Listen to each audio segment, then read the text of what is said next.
Hey, welcome to Brain Twist. And I need you to know right now, what you are about to watch is not your average space video. This is the stuff that genuinely keeps NASA scientists up at night. The kind of discoveries that make you stop mid-breath, stare at the ceiling, and think, wait, what just happened? So get comfortable, maybe grab something to drink, because we are going deep today. Really, genuinely deep. And by the time this is over, the way you look at the night sky will never quite be the same. Let's start with a number. 150,000.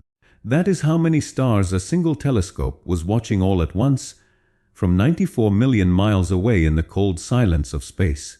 Not for a day, not for a week, for years.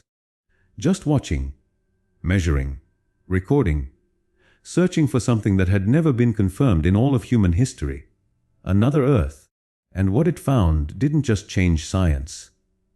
It changed the way our entire species thinks about where we are, what we are, and whether anything else out there is looking back at us. That telescope was NASA's Kepler Space Telescope, and to really understand why what it did was so extraordinary, you first have to understand the problem it was built to solve. Because the problem sounds simple. We have always suspected other stars might have planets. Our sun has 8 of them. So why would our sun be uniquely special? The universe contains something in the range of 2 trillion galaxies, each holding hundreds of billions of stars. The idea that only one of those stars, ours, happen to form planets seems almost laughably unlikely. So logically, other worlds should exist. They should be everywhere. But here is the brutal catch. Planets do not shine. They produce no light of their own. They are dark, cold, silent objects orbiting a much brighter star and from 94 million miles away. Trying to detect one directly is like standing in New York City and trying to spot a firefly circling a lighthouse in Los Angeles. The firefly is real. It is right there. But the lighthouse is so overwhelmingly bright that the firefly is completely invisible against it. That is the scale of the challenge. That is what astronomers were up against every time they tried to look for planets around other stars, using direct imaging. The star simply drowns everything else out, so they stopped trying to see the planets directly. And they invented something elegant instead. Something beautifully simple. Something called the transit method. And once you understand how it works, it will click in your brain immediately, and you will wonder why nobody thought of it sooner. Here is the idea. A star shines constantly.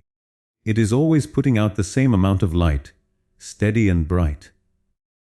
Now imagine a planet in orbit around that star. If the geometry is right, if the planet's orbital plane happens to be aligned such that the planet passes between us and the star, then for a brief period of time, that planet will cross the face of the star, and as it does, it will block a tiny fraction of the star's light. The star will get very slightly dimmer, not much. We are talking about a fraction of a percent, but enough. And then the planet moves on, and the star returns to full brightness. And if you watch that star long enough, you will see that dip happen again and again, at regular, predictable intervals. Same depth every time, same spacing every time. That is not noise, that is not a glitch, that is a planet going around its star, telling you it exists through the language of light and shadow. Think of it this way. You are standing at the edge of the ocean at night, and there is a lighthouse far out on the water. The beam is cutting through the darkness, steady and constant. Now a moth flies in front of the lens. For a fraction of a second, the light dips almost imperceptibly. Your naked eye probably would not catch it. But if you had an instrument measuring the exact brightness of that light, every single second with extraordinary precision, you would see it. A tiny blip in the data, a momentary drop, And if that same tiny drop happened again 30 days later, and again 30 days after that, you would know something was out there. Something real, something repeating, something in orbit. That is exactly what Kepler was built to do. It was the most sensitive light measuring instrument ever put in space.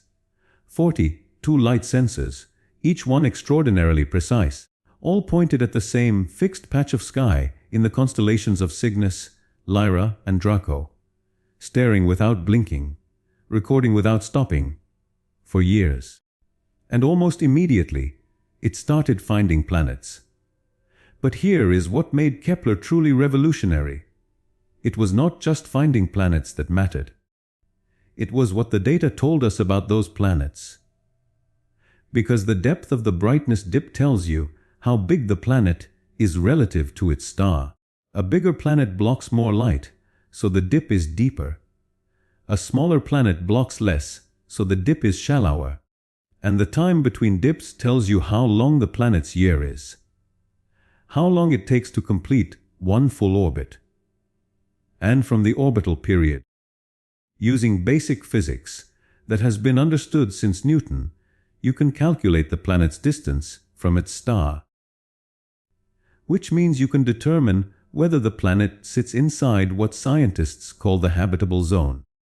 That band of orbital distance around a star where temperatures are just right for liquid water to exist on a planetary surface, not so close to the star that water boils away permanently into vapor, not so far that it freezes solid forever, the middle ground, the Goldilocks zone, the zone where, as far as we know, the chemistry required for life as we understand it becomes possible.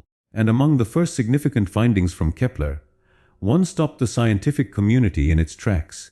A planet called Kepler 36b, rocky, solid, orbiting a star remarkably similar to our own Sun. And that word, rocky, carries an enormous amount of weight in this field. Because a rocky planet means a solid surface. A solid surface means the possibility of an atmosphere binding to it through gravity. An atmosphere means weather systems, water cycles, complex chemistry happening at the surface. It means the potential conditions for something far more interesting than bare rock. Kepler 36b came in at roughly 4 times the mass of Earth, placing it in a category astronomers call a super-Earth. Larger than our planet, but fundamentally similar in composition. Rock and metal, not gas. And when researchers confirmed it, the emotion was raw. Because this was among the first pieces of hard, direct observational evidence that rocky worlds beyond our solar system were not just theoretical possibilities. They existed. They were real. And Kepler had found one, and then it found another, and another. Over the course of its mission, Kepler confirmed the existence of more than 2,600 exoplanets, 2,600 worlds, each one a data point in humanity's growing understanding of just how common planetary systems are.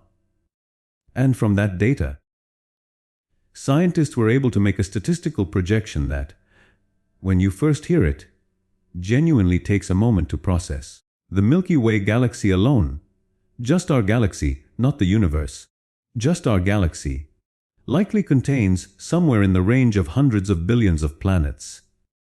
Many of them rocky, significant numbers of them in the habitable zones of their stars. The universe is not a sparse, mostly empty place with rare islands of planets. Planets are everywhere. They are common.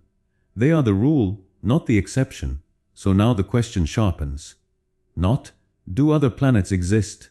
We know they do. The question becomes, with all of these planets, with all of these habitable zones, with all of this cosmic real estate sitting out there, under the light of hundreds of billions of stars, why is the universe so quiet? Why has no signal ever reached us? Why, after decades of dedicated searching, listening, scanning the sky with our most sensitive radio telescopes, has nothing come back? That question is going to follow us all the way through this video. And the deeper we go into the story of our galaxy, the stranger and more unsettling the silence becomes. But first we need to zoom way out, past Kepler's field of view, past the boundaries of our solar system, and look at the Milky Way itself. Because our galaxy has a history, a violent, dramatic, almost unbelievably cinematic history, and we are only just beginning to read it, stretched across the sky in a massive arc, circling our galactic disk in an enormous loop that spans hundreds of thousands of light years, is something called the Sagittarius Stream, a trail of stars, billions of them, sweeping above and below our galaxy in two long curving bands. And this stream is not decorative. It is not a natural structural feature of the Milky Way. It is a scar. It is the physical aftermath of a catastrophe. The wreckage of a collision between our galaxy and another galaxy, a smaller one called the Sagittarius Dwarf Galaxy, that plunged directly into the Milky Way, got torn apart by our galaxy's gravity, and left these rivers of displaced stars strewn across the sky as evidence of what happened. For a long time, astronomers could see the stream, but could not fully reconstruct the event that caused it. They could measure the positions of the stars in it. But position alone is not enough to tell you where something came from. You also need velocity. You need to know how fast the stars are moving and in what direction. And getting that data for stars, hundreds of thousands of light years away, at the precision needed to trace their trajectories backward in time, was beyond what any instrument could do. Until Gaia. The European Space Agency's Gaia telescope, launched in 2013, was designed to do one thing with extraordinary thoroughness: map the precise positions, distances, and motions of over 1 billion stars in our galaxy. Not approximate measurements, not estimates. Precise, high, accuracy measurements of where each star is and exactly where it is going. And with that data, for the first time, astronomers could take the stars in the Sagittarius Stream and run the clock backward. They could trace the trajectories of those stars back through time and reconstruct what actually happened. What they found was this: the Sagittarius Dwarf Galaxy did not just brush past the Milky Way. It fell in. It came in on a trajectory that brought it right through the galactic disk, the flat, dense, star-rich plane of our galaxy. Punching through it, getting torn apart by tidal forces as it did, its stars pulled away and stretched into those two long sweeping streams. The galaxy was essentially digested, dismantled by gravity, cannibalized, and the debris was scattered across a region of sky so vast that the stream literally wraps around the entire Milky Way, like the ghost of something that used to be a galaxy, spread thin across hundreds of thousands of light years, still tracing the orbital path of what was destroyed. And here is where it stops being just an interesting historical footnote and becomes something that feels almost personal. The timing of this collision, based on the orbital dynamics reconstructed from Gaia's data, appears to coincide with a period in our galaxy's history that was critical for star formation in our region of the Milky Way. And that connection matters because of what happens when galaxies collide. It is not just stars that get disrupted. Gas gets disrupted too. Cold hydrogen gas, the raw material from which all stars form, gets stirred, compressed, pushed into dense pockets where gravity can take hold and ignite new suns. And the current, leading hypothesis among some researchers is that the Sagittarius collision injected a fresh supply of cold gas into the region of the Milky Way, where our solar system would eventually form, triggering or at least contributing to the wave of star formation that produced our sun, which means a galaxy was destroyed. And from its destruction, indirectly came us. Take a moment with that. An entire galaxy, billions of stars, probably billions of planets. Whatever may or may not have lived on any of them was gravitationally torn apart, and the material it scattered into our galaxy helped fuel the birth of the sun that warms our faces every morning. We are, in a very real physical sense, made partly from the wreckage of something that no longer exists. And to understand exactly why that injected gas matters so much, you have to appreciate what hydrogen actually is and what it does. When you point a radio telescope at the Milky Way, you cannot see the hydrogen with your eyes. It does not glow in visible light, but it emits radio waves at a very specific frequency, 1420 MHz, and when astronomers tune their instruments to that frequency and sweep across the sky, they hear the galaxy. A constant, pervasive signal coming from everywhere. The hum of hydrogen filling the space between the stars. This gas is the foundation of everything. Hydrogen is the most abundant element in the universe. It was the first element created after the Big Bang, and it is the fuel that powers stars. Fused in their cores under extreme temperature and pressure into helium, releasing the energy that becomes starlight. Without hydrogen, no stars ignite. Without stars, no heavier elements are forged. Without heavier elements, no rocky planets form. Without rocky planets, none of this conversation is happening. Everything in the universe is downstream of hydrogen, and hydrogen came from the Big Bang. And the Big Bang is where we are eventually going in this story. But not yet.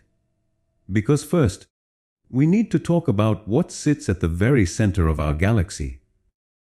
Something that has been quietly reshaping everything around it for billions of years.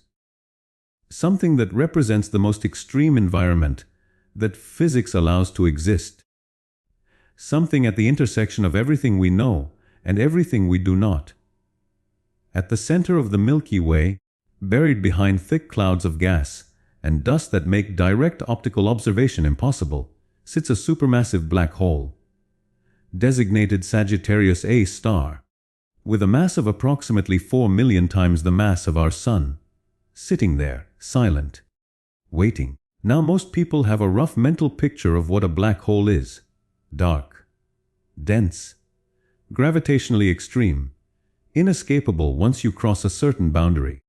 And all of that is accurate as far as it goes.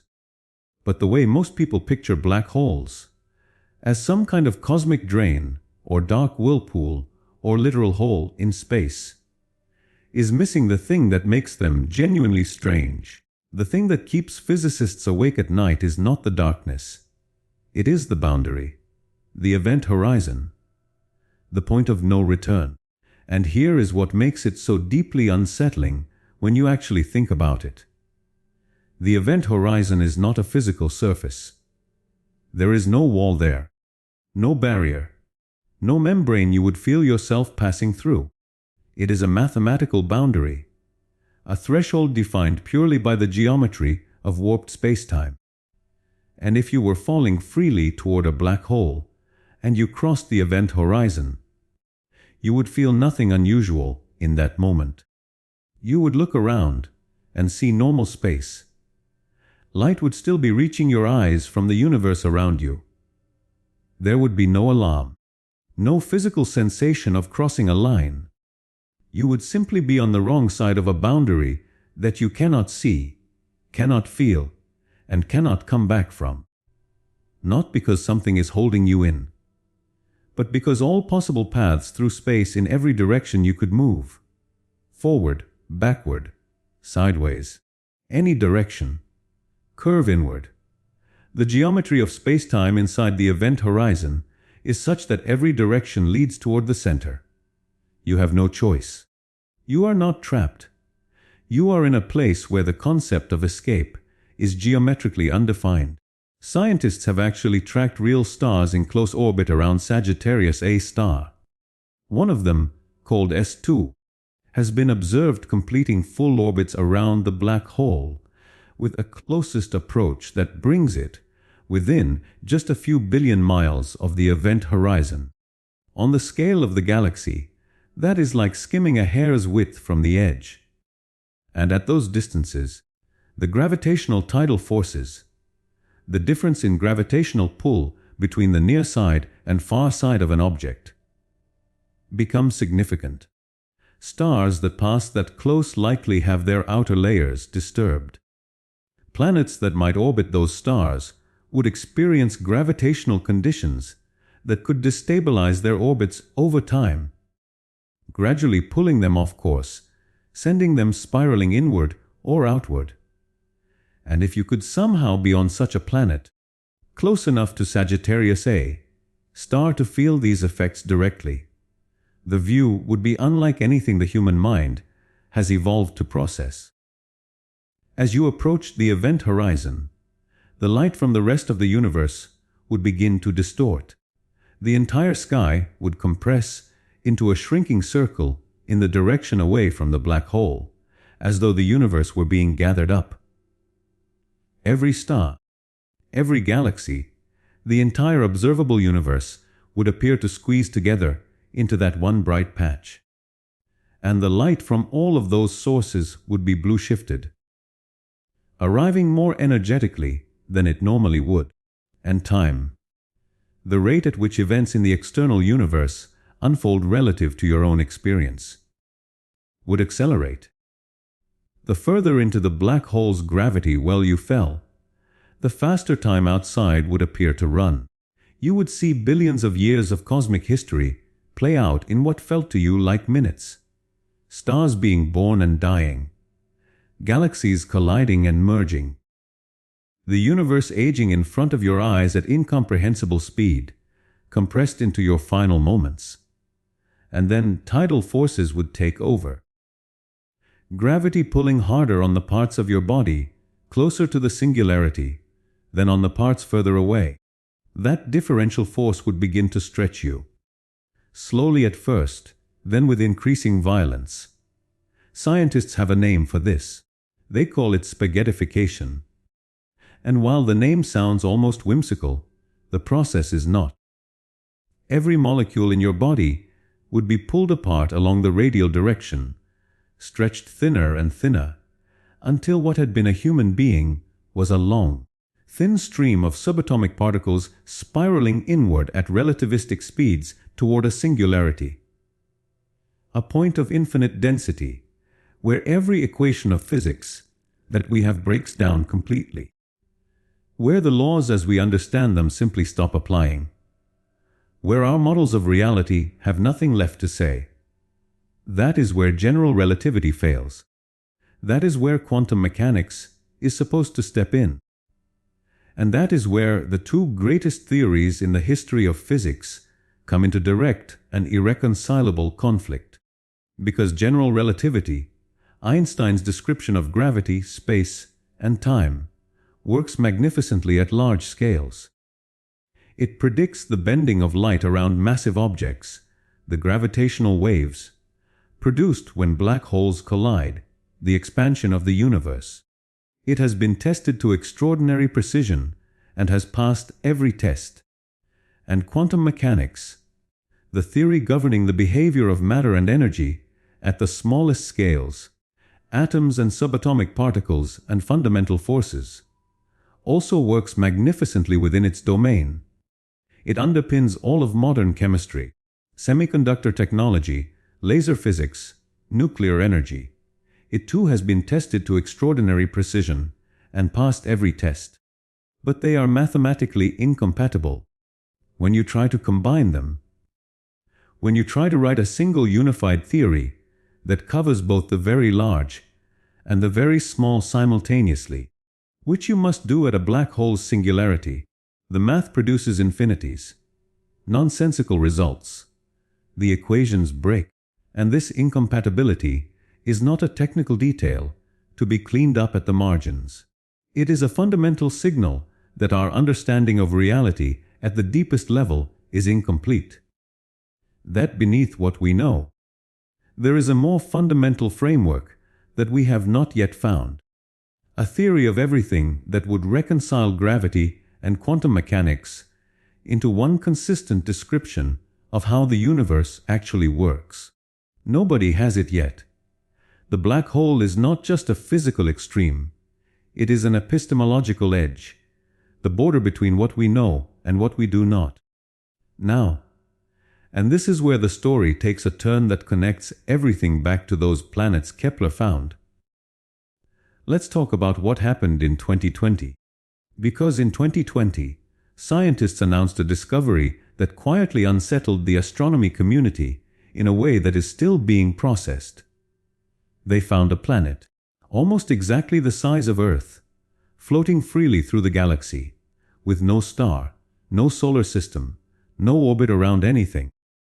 Just drifting alone through interstellar space in complete darkness, unanchored and cold, with nothing to warm it and nowhere to go. Scientists call objects like this rogue planets, and finding one nearly Earth-sized raised a question that is genuinely uncomfortable. How did it get there? There are two scenarios. Either it formed in isolation, condensing directly out of interstellar gas and dust without ever having a parent star, which is theoretically possible, but strange and probably rare. Or it had a home once. It formed in a solar system. It orbited a star. It had a sky with a sun in it. And then something happened. Some gravitational event. A close encounter with another star. A destabilizing interaction with a massive planet in the same system. Some catastrophic orbital resonance that built up over millions of years. And it was ejected. Thrown out of its solar system at high velocity. Sent flying into the dark between the stars with no way back and no destination ahead. And if that second scenario is true, which scientists consider likely for most rogue planets, then think about what that means for what might have been on that world before it was thrown out. If it was in a habitable zone, if it had liquid water on its surface, if it had an atmosphere thick enough to support complex chemistry, then all of that ended. Abruptly and completely. The planet moved away from its star. The temperature plummeted toward absolute zero. The atmosphere would eventually freeze and precipitate out onto the surface. The oceans would freeze solid, and whatever was there, whatever chemistry or biology or anything else was unfolding on that world, would stop. Permanently. Frozen in place at whatever stage it had reached when the catastrophe hit. And here is what makes this truly haunting. Rogue planets are probably not rare. Based on current estimates from gravitational microlensing surveys, a detection technique that catches the gravitational signature of a massive object passing in front of a background star. Scientists believe rogue planets could outnumber stars in the galaxy. There could be more unanchored, starless worlds drifting through the Milky Way than there are suns to orbit. Billions of them, invisible against the darkness, scattered through the interstellar void in every direction. Each one a silent question mark. Each one potentially the remnant of a solar system that experienced something violent enough to throw a world into the endless dark. To understand how that violence happens, how a planet that was stable in a solar system for millions or billions of years can suddenly be ejected, you have to understand a class of stellar systems that turns out to be far more common than most people assume. Binary star systems. Two stars gravitationally bound to each other, orbiting their shared center of mass in a continuous dance. When you look at a point of light in the night sky and assume you are seeing one star, you are often wrong. Many of those points of light are actually two stars, sometimes 3 or 4, so close together at their distance from us that they appear as a single source. Binary and multiple star systems are among the most common configurations in the galaxy. A significant fraction of all stars have stellar companions, and many of these systems have planets. Those planets exist in one of two fundamental configurations. The first is a circumbinary orbit. The planet sweeps a wide path around both stars together, always keeping both suns roughly in the same direction. On a planet like this, the sky would always have two suns in it. The angle between them would shift as both stars moved in their mutual orbit. But you would never have a single sun sky. You would see two shadows cast by every object. You would experience sunrises and sunsets that depended on which sun was crossing the horizon. And there would be moments when both were up simultaneously, a blazing double noon, and moments, if the geometry cooperated, when both were below the horizon at once, giving you true darkness. Science fiction imagined this long before science confirmed it was real. Planets orbiting double stars actually exist. We have found them. The second configuration is a circumstellar orbit. The planet orbits one of the two stars closely, while the second star orbits the pair at a greater distance. In this arrangement, the second star is a constant, but distant presence in the sky, a second sun, dimmer than the primary, going through its own cycle of rising and setting, sometimes visible during the day as a bright star, like object, sometimes invisible. The gravitational influence of that second star tugs continuously on the planet's orbit, creating perturbations that would manifest as complicated tidal patterns, as slight variations in the planet's orbital path over long timescales. And those long timescale variations are where things get dangerous, because once you have three or more massive bodies interacting gravitationally, two stars and a planet, you enter a regime that physicists call the n-body problem. And the n-body problem, for systems with more than two objects, has no general analytical solution. You cannot write down a clean equation that tells you exactly where everything will be at any given future time. You can only simulate it numerically, stepping forward in small increments, calculating forces at each step. And what those simulations reveal is that many three-body configurations are chaotic in the mathematical sense, meaning they are extraordinarily sensitive to initial conditions. Tiny differences in the starting positions or velocities of the objects lead to wildly different outcomes over long timescales. And in chaotic systems, stability is not guaranteed, it is conditional. It depends on where exactly the objects started and how their orbits evolved. And sometimes, given enough time, a configuration that appears stable drifts slowly toward instability, crosses a threshold, and suddenly, not gradually, but suddenly, becomes chaotic. Orbits shift dramatically. A planet that was comfortably in a habitable zone gets kicked into an elongated ellipse that swings between burning heat and freezing cold every orbit, or gets ejected from the system entirely. A rogue planet launched into the dark by the very stars that once gave it light. There is a very thin line between stability and chaos. The galaxy is full of systems walking that line, and over billions of years, many of them fall off it, which is another reason why the silence from the stars might be telling us something. Because life, as far as we know, requires time. It took roughly 4 billion years on Earth to go from the first simple chemistry to a species capable of building radio telescopes and launching spacecraft. 4 billion years of stable, continuous, uninterrupted planetary conditions. A stable orbit, a consistent temperature range, a persistent atmosphere. A planet that stayed in its habitable zone without disruption for 4 billion consecutive years.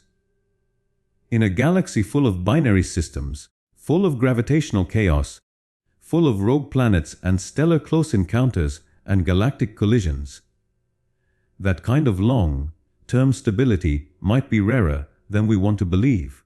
And yet, even knowing all of that, even understanding how chaotic and violent and unstable the galaxy can be, humanity did not respond by pulling back, by deciding the universe was too dangerous to engage with, by staying safely on the ground and theorizing from a distance. Instead, we did something that, depending on your perspective, is either the most audacious thing our species has ever attempted, or a demonstration of a kind of stubborn, beautiful, almost irrational refusal to accept limits. We decided to touch the sun, not from a distance, not with a remote sensor parked safely millions of miles away. We built a spacecraft, pointed it directly at the most violent, energetic, lethally hostile object in our solar system, and flew it into the sun's own atmosphere. NASA's Parker Solar Probe, and the story of why we did it, how we did it, and what we found when we got there is one of the most genuinely thrilling chapters in the entire history of space exploration. But to understand why Parker mattered so much, you have to understand the problem it was sent to solve. Because for decades, there was a mystery sitting right at the center of solar physics that nobody could explain. A mystery so counterintuitive, so seemingly in direct violation of the most basic physical logic, that it generated controversy and debate in the scientific community for more than 60 years without resolution. Here is the mystery. The surface of the sun. The part that glows, the part whose light reaches Earth 8 minutes after leaving the sun, the part we call the photosphere, has a temperature of roughly 500 degrees Celsius. Extremely hot by any standard we experience on Earth, but now move away from the surface. Move upward into the sun's outer atmosphere, the layer called the corona. And as you move further from the surface, further from the heat source, the temperature does not drop. It rises. Dramatically. The corona reaches temperatures of 1 to 3 million degrees Celsius. The outer atmosphere of the sun is hundreds of times hotter than the surface it sits above. That makes no sense by any intuition we have about heat.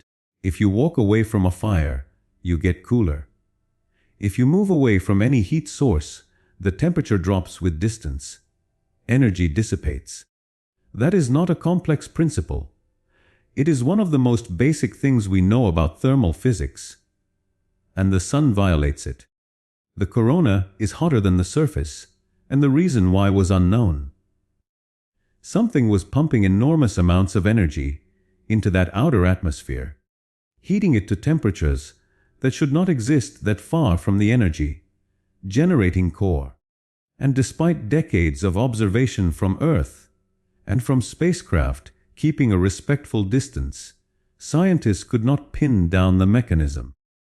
They called it the coronal heating problem, and it sat there stubbornly unsolved for generation after generation of solar physicists. The only way to solve it was to go there, to fly an instrument package directly into the corona and take measurements from inside the phenomenon rather than watching it from outside. And the challenge of doing that was not scientific. The science of what data to collect was well understood. The challenge was purely engineering. How do you build something that can survive inside the atmosphere of a star? The answer that NASA's engineers arrived at was a thermal protection system, unlike anything ever built for a spacecraft. A heat shield composed of carbon foam, sandwiched between carbon fiber face sheets, about 11.5 centimeters thick. On the sun-facing side of that shield, during Parker's closest approaches, temperatures reach approximately 400 degrees Celsius. On the spacecraft side of the shield, sitting in its shadow, the instruments are maintained at close to room temperature. The engineering margin required to make that work, to keep a spacecraft alive with instruments at room temperature, while the front of its heat shield is at 400 degrees, is extraordinary, and it depends entirely on the shield being pointed at the sun with near perfect accuracy at all times. Because if the shield tilts even slightly off axis, solar energy begins to reach the spacecraft body. And at those distances and those temperatures, the time between a misalignment and catastrophic instrument failure is very short. So Parker was built with an autonomous attitude control system capable of detecting and correcting any drift from Sun, pointing orientation faster than any human operator could respond. The spacecraft essentially flies itself during its closest solar passes, maintaining its orientation with a precision that has to be measured in fractions of a degree. The humans back on Earth are not in the loop in real time. They cannot be. The communication delay alone would make reactive control impossible. Parker is on its own. Centimeters of carbon composite between its instruments and the full energy of a star, making its own decisions to keep itself alive. The launch happened in August 2018. From Cape Canaveral, atop a Delta IV heavy rocket, one of the most powerful launch vehicles ever built. And for the people who had spent years or decades designing the mission, watching the rocket leave the ground was not a triumphant moment. It was terrifying. Because everything they had worked for was sitting on top of that much explosive power. And until the spacecraft separated from the upper stage and its systems came online and confirmed it was alive and oriented correctly, none of it was guaranteed. The launch night was described by people who were there as one of the most nerve-wracking professional experiences of their lives. Years of work, hundreds of millions of dollars, a scientific mystery 60 years in the making, all of it riding on a rocket rising through a Florida night. It worked. Parker separated cleanly, oriented itself correctly, deployed its instruments, and began its mission. Its trajectory uses Venus gravity assists, repeated close flybys of Venus that use the planet's gravity to bend Parker's orbit, gradually lowering its closest approach to the Sun with each pass. 7 Venus flybys over 7 years, each one tightening the orbit, each one sending Parker closer to the Sun than the pass before it. Until on its final orbital passes, Parker will come within approximately 6.2 million kilometers of the solar surface, closer than any human-made object has ever been to the Sun, moving at speeds exceeding 60-90,000 kilometers per hour. Faster than any spacecraft ever built, so fast that it could travel from New York to Tokyo in less than a minute. And what it found when it got close enough to start taking meaningful measurements was not what anyone expected. Inside the corona, Parker detected structures in the solar wind, the constant outflow of charged particles streaming off the Sun that had never been observed before.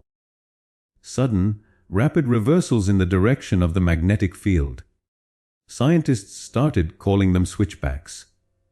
The field would be pointing in one direction, then within seconds flip to point in nearly the opposite direction, then flip back, happening repeatedly, happening in clusters, concentrated near the Sun in a way that suggested they were being generated close to the solar surface and then carried outward by the solar wind.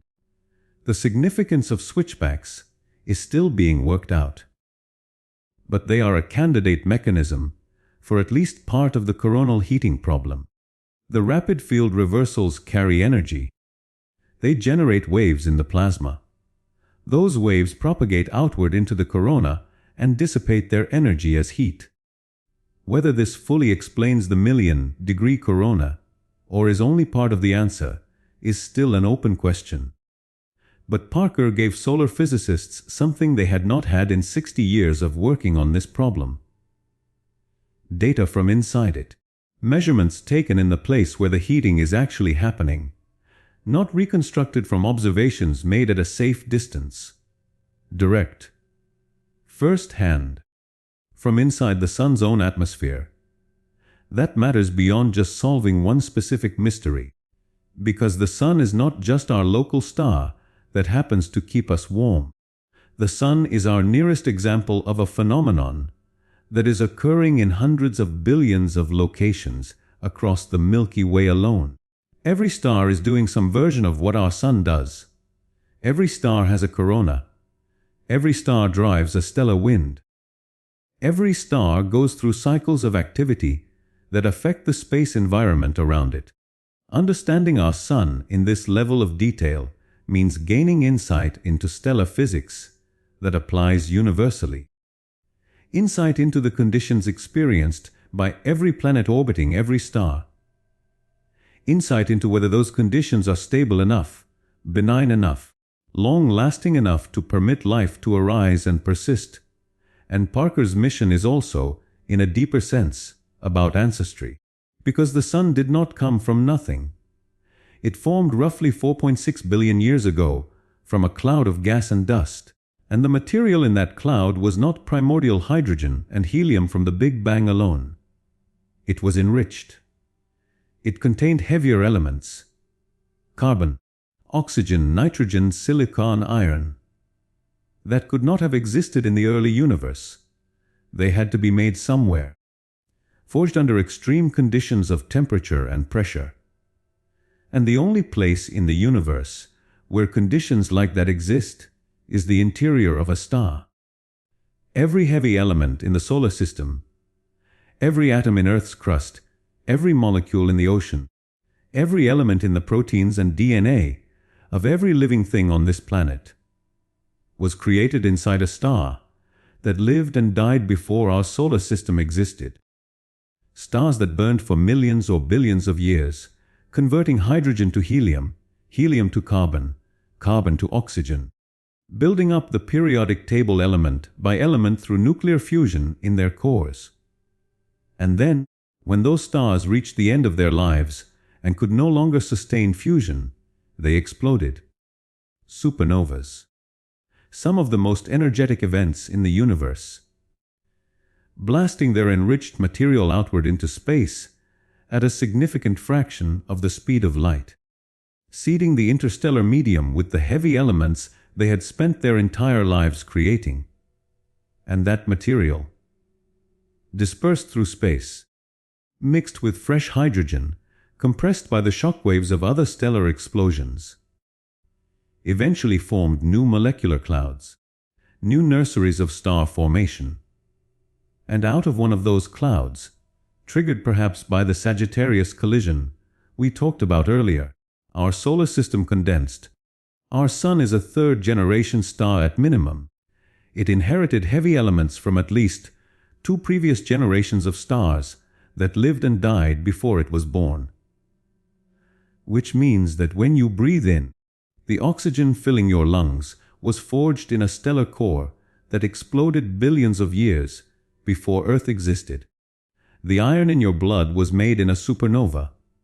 The calcium in your bones came from a star. You are not separate from the cosmos looking at it from the outside. You are the cosmos, temporarily organized into a form that is capable of looking at itself and wondering where it came from. Carl Sagan said, "We are made of star stuff." That is not poetry. That is nuclear astrophysics. And tracing this chain of stellar generations all the way back, past the supernovas, past the first generation of stars, past the formation of the first galaxies in the early universe, brings us finally to the moment that started everything, the moment that has to anchor any honest attempt to understand where we are and how we got here. The Big Bang, 13.8 billion years ago.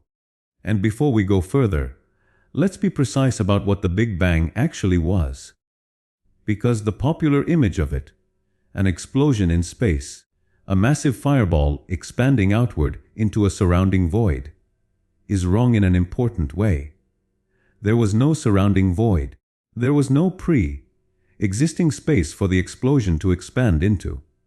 Space itself did not exist before the Big Bang.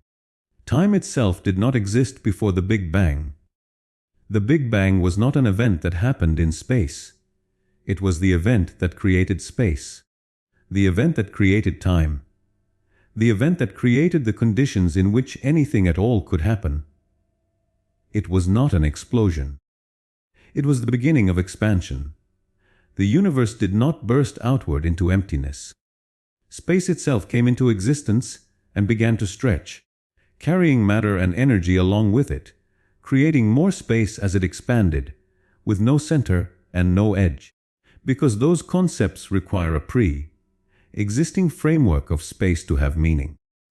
In the first fractions of a second after the Big Bang, fractions so small they require scientific notation to express, the universe was in a state of temperature and density so extreme that nothing we can produce in any laboratory today comes remotely close to replicating it.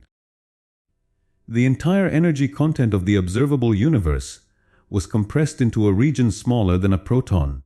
The temperature was so high that even the fundamental forces of nature were unified: gravity, electromagnetism, the strong nuclear force, the weak nuclear force, all manifestations of a single unified force, not yet separated into their distinct identities.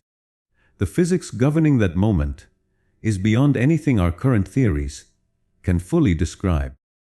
Quantum gravity, the unified theory that would explain what happens when quantum mechanics and general relativity both apply simultaneously, does not yet exist as a complete framework. The very first instant of the universe is, in a precise technical sense, beyond the reach of our current understanding of physics. As the universe expanded and cooled, in the first milliseconds, the fundamental forces separated. Quarks condensed out of the energy field and combined into protons and neutrons. In the first few minutes, and this window is critical, temperatures were high enough for nuclear fusion. Protons and neutrons combined into the first atomic nuclei, hydrogen, helium, traces of lithium, the lightest elements. And in roughly the first 20 minutes of the universe's existence, this primordial nucleosynthesis was complete.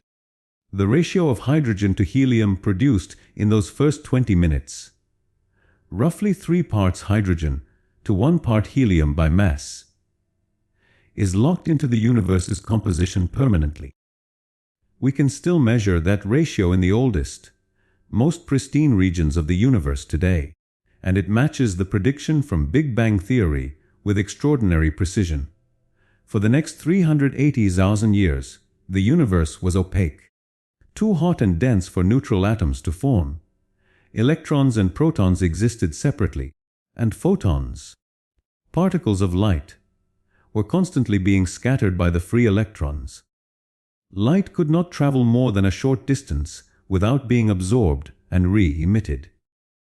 The universe glowed, but it was impenetrable, like being inside the interior of a star, in every direction, as far as physics extended.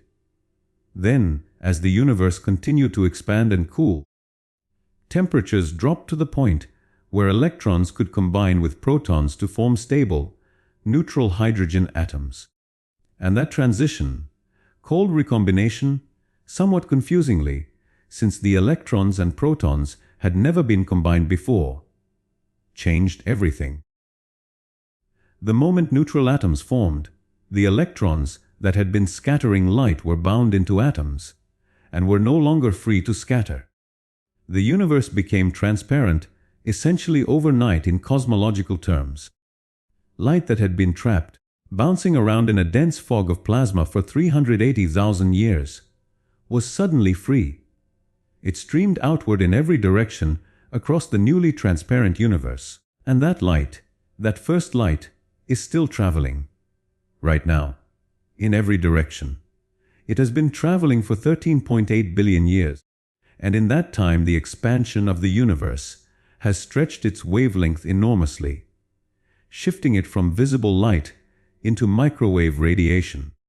We call it the cosmic microwave background. The oldest light in the universe. An afterglow of the moment matter and light separated, and it fills the sky in every direction with equal, almost perfect uniformity. Almost perfect. Not quite perfect.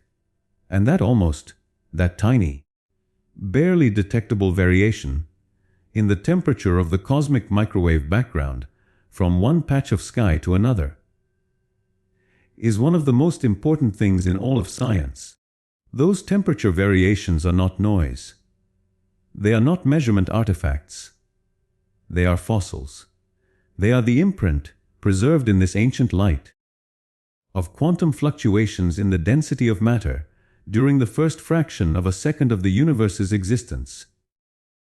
In those first instants, quantum mechanics dictated that the distribution of energy could not be perfectly uniform. There had to be tiny random variations, places where the energy density was infinitesimally higher, places where it was infinitesimally lower.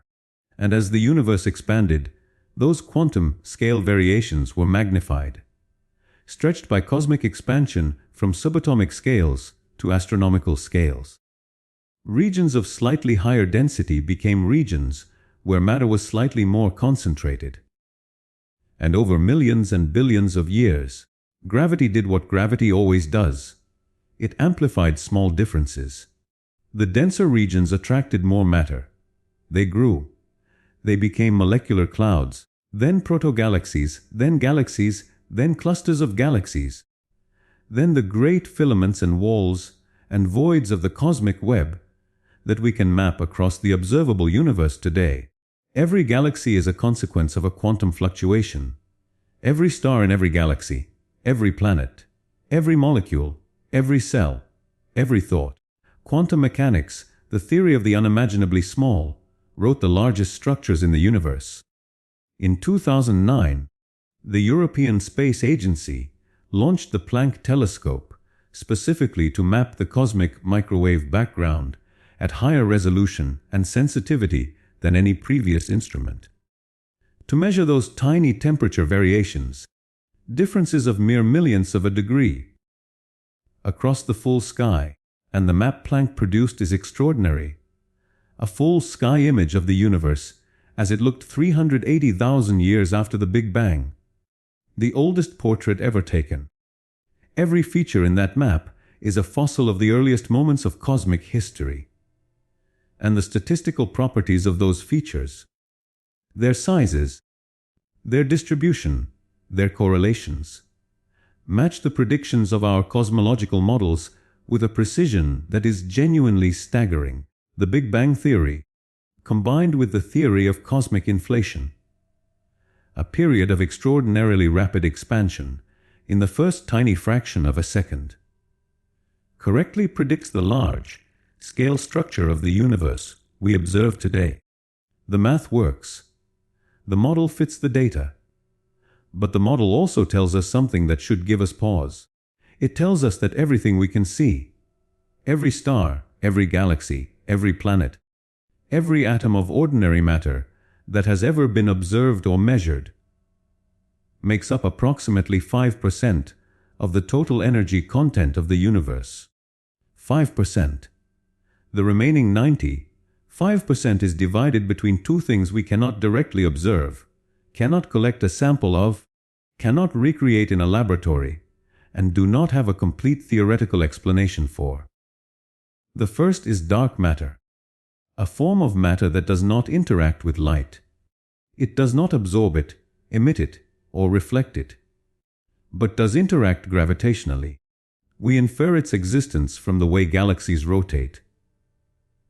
They spin too fast at their edges for the visible matter alone to provide enough gravitational force to hold them together. We infer it from the way clusters of galaxies bend light from objects behind them. We infer it from the large scale structure of the cosmic web. Dark matter makes up roughly 27% of the universe's energy content, and we do not know what it is. Candidate particles have been proposed. Experiments have been run to detect them. So far, no confirmed detection. The second is dark energy, even more mysterious. An energy associated with empty space itself, a property of the vacuum, that drives the expansion of the universe to accelerate over time. We know it exists because in 1998, two independent teams of astronomers measuring the distances and recession velocities of distant supernovas discovered that distant galaxies were not just moving apart from each other, as expected from the initial Big Bang expansion. They were moving apart faster than expected. The expansion was speeding up.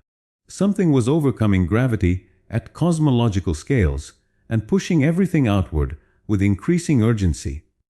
That something is dark energy. It makes up roughly 68% of the universe, and we do not know what it is either. The best theoretical prediction from quantum field theory for the energy density of the vacuum, the number that should correspond to dark energy, is wrong by a factor of approximately 10 to the power of 120. That is not a small discrepancy. That is the largest discrepancy between a theoretical prediction and an experimental measurement in the history of science. We live in a universe that is 95% unknown to us. That is not a failure of science. That is the honest and accurate description of where we stand. And now, finally, we have everything we need to sit with the question that has been following us all the way through this video. The question that Kepler's discovery of hundreds of billions of planets made impossible to dismiss. The question that the silence from the stars makes impossible to answer comfortably. Are we alone? Let us put the full weight of what we have covered behind it. The universe is 13.8 billion years old. It is at minimum 93 billion light years across. And that is only the observable portion, the part whose light has had time to reach us. Beyond that boundary, the universe almost certainly continues, perhaps infinitely. It contains roughly 2 trillion galaxies. Each galaxy contains on average hundreds of billions of stars.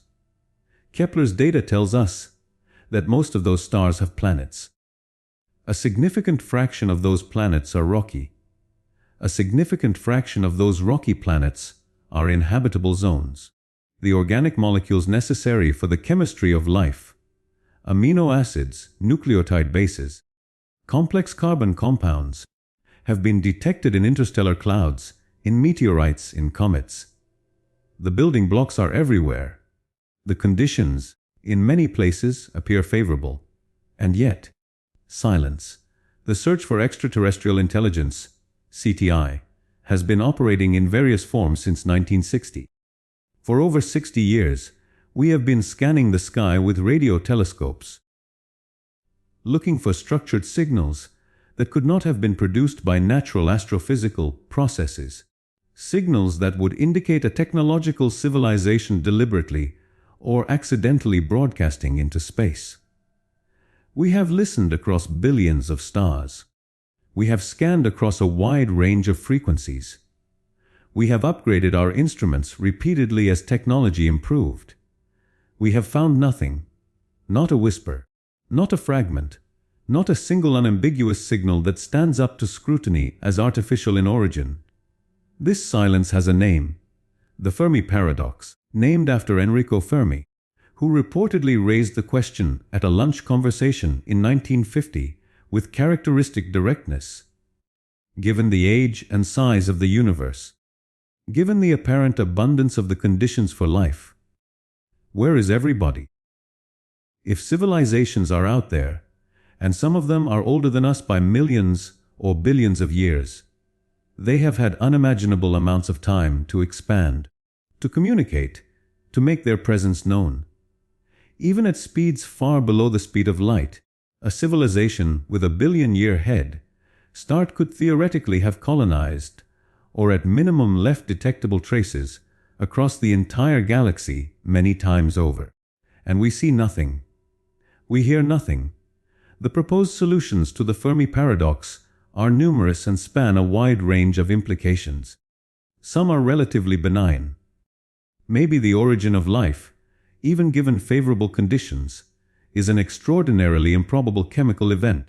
The specific sequence of reactions required to produce the first self-replicating molecule may be so unlikely that even in a universe of this size, it has only happened a handful of times. Maybe simple life, microbial life, is rare. Maybe we are not just rare among intelligent species. Maybe we are rare among any life at all. Some solutions are more sobering. Maybe simple life is common, but the transition to complex multicellular life is the bottleneck. On Earth, simple single, Celled organisms existed for approximately 3 billion years before the Cambrian explosion produced complex animal life.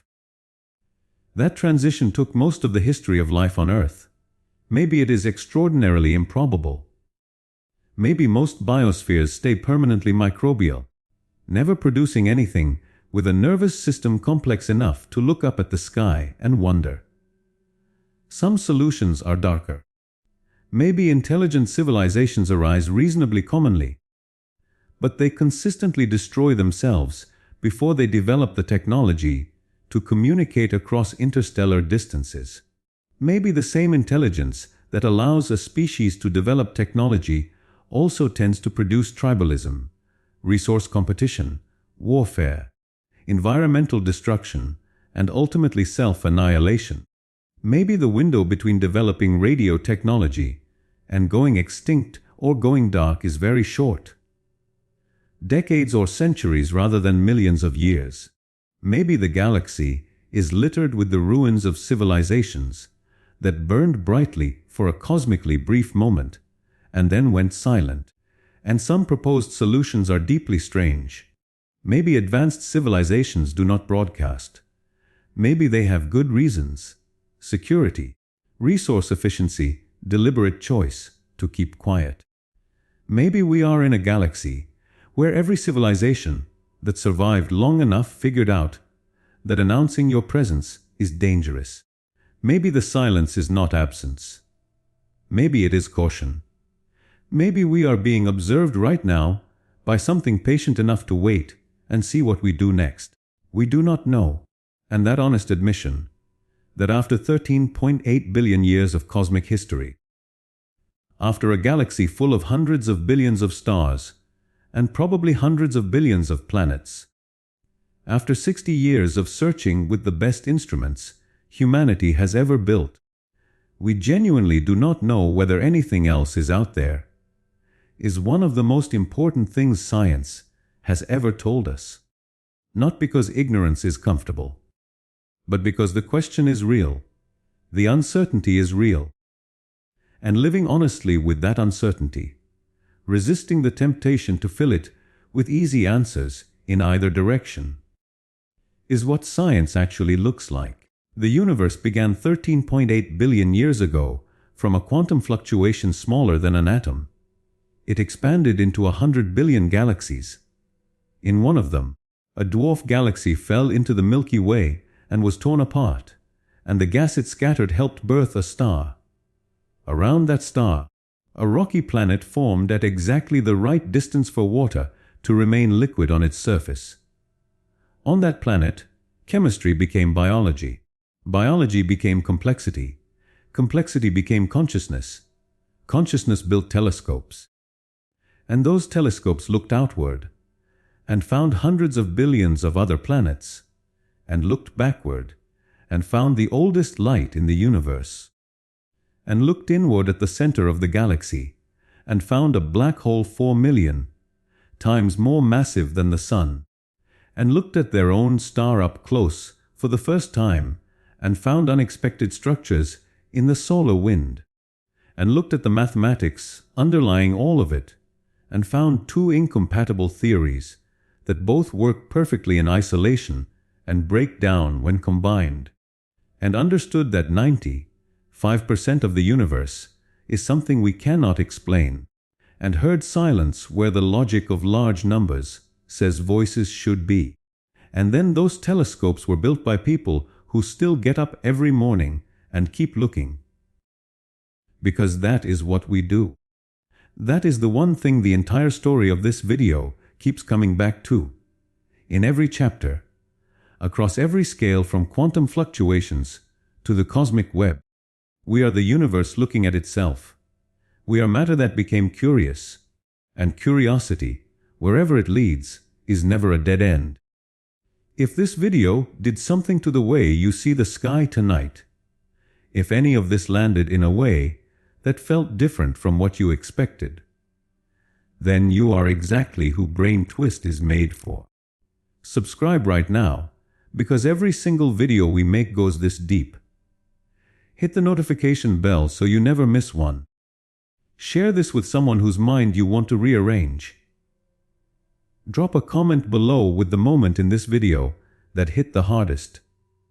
Because I read them, and I genuinely want to know. We will see you in the next one.